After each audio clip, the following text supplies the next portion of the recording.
Hello everyone, সবার জন্য রইল অনেক অনেক দোয়া। সবাই অনেক অনেক বেশি ভালো থাকেন। আমার জন্য অনেক দোয়া করবেন, আমার ফ্যামিলির জন্য অনেক দোয়া করবেন প্লিজ।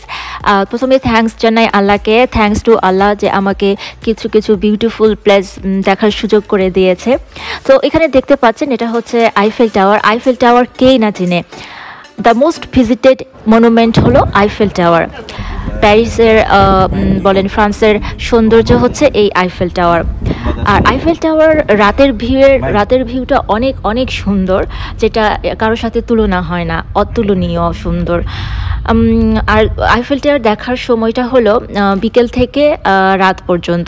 প্যারিসে যে কোনো ট্যুরিস্ট প্লেসে আপনাকে অনেক অনেক বেশি হাঁটতে হবে, গাড়ি পার্কিং করে আসলেও অনেক হাঁটতে হবে। আর এখানে 95% ট্যুরিস্ট। আমি যেখানেই যাচ্ছিলাম সেখানেই ভালো লাগছিল, যেটা দেখছিলাম সেটাই ভালো লাগছিল। এই হলো কাঙ্ক্ষিত Eiffel tower. Every year maybe 6 থেকে 7 মিলিয়ন পর্যটক এখানে ভিড় জমায়। যাই হোক, আইফেল টাওয়ারের ইতিহাস সম্পর্কে একটু বলি। 324 মিটার বা 1083 ফুট উচ্চতা সম্পন্ন এই টাওয়ারটি। পৃথিবীর এই উচ্চতম টাওয়ারের প্রধান প্রকৌশলী ছিলেন গুস্তাভো আইফেল। তিনি নির্মাণে সহায়তা করেছিলেন। তিনি মূলত রেলের সেতু বা নকশা প্রণয়ন করতেন, তো তিনি এই অভিজ্ঞতাটা কাজে লাগিয়েছিলেন আইফেল টাওয়ার নির্মাণে। 1889 সাল থেকে পরবর্তী 40 বছর পর্যন্ত ছিল পৃথিবীর সবচেয়ে উচ্চতম কাঠামো। 18,038টি ছোট বড় লোহার খণ্ড ব্যবহার করা হয়েছিল এই টাওয়ারটি বানাতে। আর লোহাগুলো জোড়া দিতে লেগেছিল 25 লক্ষ নাট বল্টু। 300 জন শ্রমিক এই নির্মাণ কাজে অংশ নিয়েছিলেন। এই নির্মাণ কাজে 72 জন বিজ্ঞানী, প্রকৌশলী এবং গণিতবিদ অংশ নেন। এনাদের সবার নামগুলো এখানে খোদাই করে লেখা আছে। 1887 সালে এই নির্মাণ কাজটা শুরু হয় এবং 1889 সালে এই নির্মাণ কাজটা শেষ হয়। আর 1889 সালে ফরাসি বিপ্লবের শতবছর উদযাপনে নৈপুণ্যতা উপলক্ষে এই আইফেল টাওয়ারটি নির্মাণ করা হয়। আইফেল টাওয়ারের সবচেয়ে টপ ফ্লোরে আমরা গিয়েছিলাম। তো উপরে ওঠার জন্য টিকিট কাটা লাগবে। ট্যুরিস্ট প্লেসগুলোতে যেখানেই যাবেন সেখানেই আপনাকে টিকিট কাটা লাগবে। সো অ্যাডাল্টদের জন্য 22 ইউরো আর ছোটদের জন্য 13 ইউরো। আর এটা ডিপেন্ড করে সিজন অনুযায়ী। এই যে আমরা উপরে উঠছিলাম, একটু ভয় করছিল, মনে মনে দোয়া পড়ছিলাম। এই আইফেল টাওয়ার নিয়ে অনেক অনেক ইতিহাস আছে।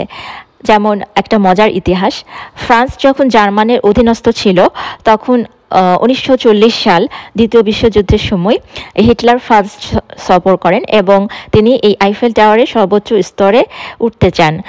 তো ফরাসিরা তখন এই লিফটের তারটি কেটে দিয়েছিলেন যাতে হিটলার উপরে উঠতে না পারে। তো উনি তখন পায়ে হেঁটে সিঁড়ি বেয়ে উপরে উঠেছিলেন, বাট কত দূর পর্যন্ত উঠেছিলেন আমার ঠিক জানা নেই। সো পরবর্তীতে যখন গুজব হয় যে হিটলার ফ্রান্স জয় করেছেন কিন্তু আইফেল টাওয়ার জয় করতে পারেননি, সো পরে তিনি রাগান্বিত হয়ে এই আইফেল টাওয়ারটি ধ্বংস করতে চেয়েছিলেন, বাট পরবর্তীতে এটা আর বাস্তবায়ন হয়নি। এইটা হলো আইফেল টাওয়ারের সবচেয়ে টপ ফ্লোর, ভূপৃষ্ঠ থেকে 330 মিটার ওপরে। এখান থেকে পুরো প্যারিস শহরটি দেখা যাবে। অনুভূতিটাই অন্যরকম। সব কিছু দেখতে এত সুন্দর, মনে হচ্ছে ছবির মতো। বিল্ডিংগুলো মনে হচ্ছে তুলি দিয়ে আঁকা ছবি, এত সুন্দর। আর উপরে অনেক অনেক বাতাস আর ঠান্ডাও বটে।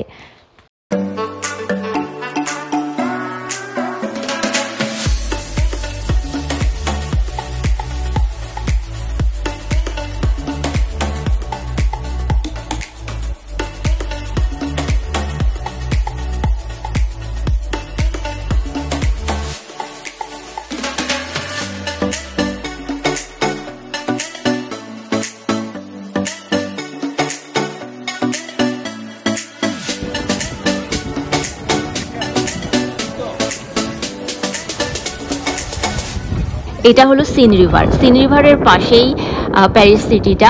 সিন রিভার মূলত মাইকেল মধুসূদন দত্তের কথা মনে পড়িয়ে দেয়।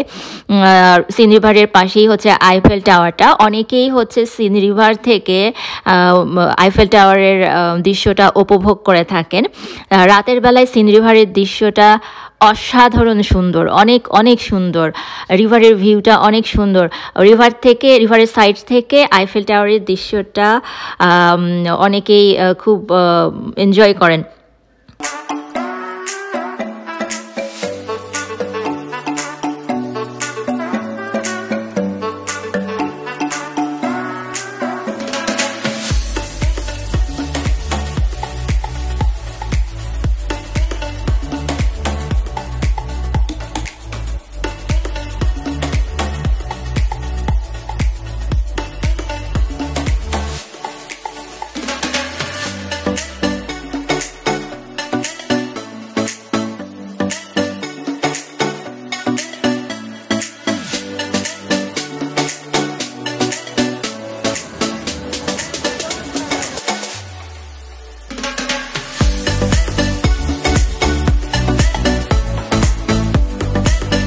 সবার জন্য আবারও অনেক অনেক দোয়া। সবাই ভালো থাকবেন।